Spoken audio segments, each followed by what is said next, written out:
Você é INTJ ou INTP? Qual a diferença? Vamos descobrir agora, mas antes disso se inscreve no canal, curte o vídeo e bora! Então esses tipos são introvertidos, então eles preferem a função introvertida, eles usam a intuição e o pensamento. E aí a diferença mesmo está na última letra, que é o P ou o J. Então vamos entender. As duas letras do meio, o N e o T, representam as funções. Então, intuição e pensamento. Essas são as duas funções principais desses tipos. Quando é um J, isso quer dizer que a terceira função, então, ou o T ou o F, é extrovertido. A função de julgamento é extrovertida. Quando é um P, é o contrário. A função de intuição ou sensação é extrovertida. Porque essa é a função de observação, de perceiving. A segunda, que é o N ou S. Então, o INTP, ele vai ter a intuição extrovertida, enquanto o INTJ vai ter o pensamento extrovertido. Então, essa é uma das principais diferenças deles.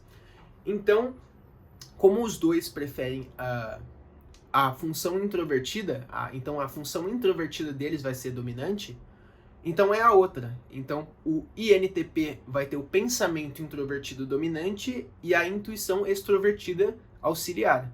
E o INTJ vai ter a intuição introvertida dominante e o pensamento extrovertido auxiliar. O INTP usa o pensamento introvertido como tomada de decisão. Ele se responsabiliza pelo aquilo que é lógico. Então, ele é o dono da verdade. Ele não usa as outras pessoas como base, como é o caso do INFJ. O INFJ tem o pensamento extrovertido. Então ele usa métricas e estatísticas exteriores para tomar a decisão dele. Então ele externaliza as decisões, enquanto o INTP ele internaliza as decisões. É pessoal para ele, as decisões lógicas dele. E o INTJ tem a intuição extrovertida. Então ele usa o próprio senso de intuição para fazer suas projeções e entender o sentido das coisas. Então vamos entender como que esses tipos se comportam, já que eles têm essas funções.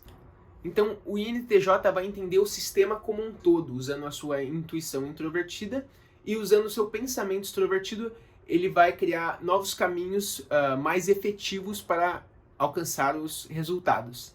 Enquanto um INTP, ele vai entender profundamente, tecnicamente, com o TI dele, como funciona o sistema e ele vai explorar novas possibilidades para alteração e melhoração desse sistema usando a sua intuição extrovertida. Então essa é uma grande diferença entre esses dois tipos. A gente precisa desses nossos dois lados, do nosso lado introvertido e também do nosso lado extrovertido.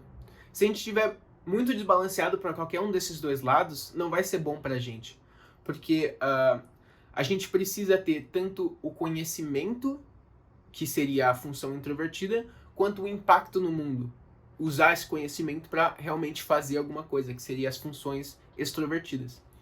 Então, a função introvertida, uma função introvertida, ela destila esse conhecimento e clarifica, ela quer saber precisamente. Enquanto a função extrovertida é sobre colocar para fora, é sobre impactar as outras pessoas, é sobre fazer um impacto no mundo. Então essas foram algumas diferenças entre os INTJs e os INTPs. Espero que você tenha aumentado o seu conhecimento sobre esse assunto. E até o próximo vídeo.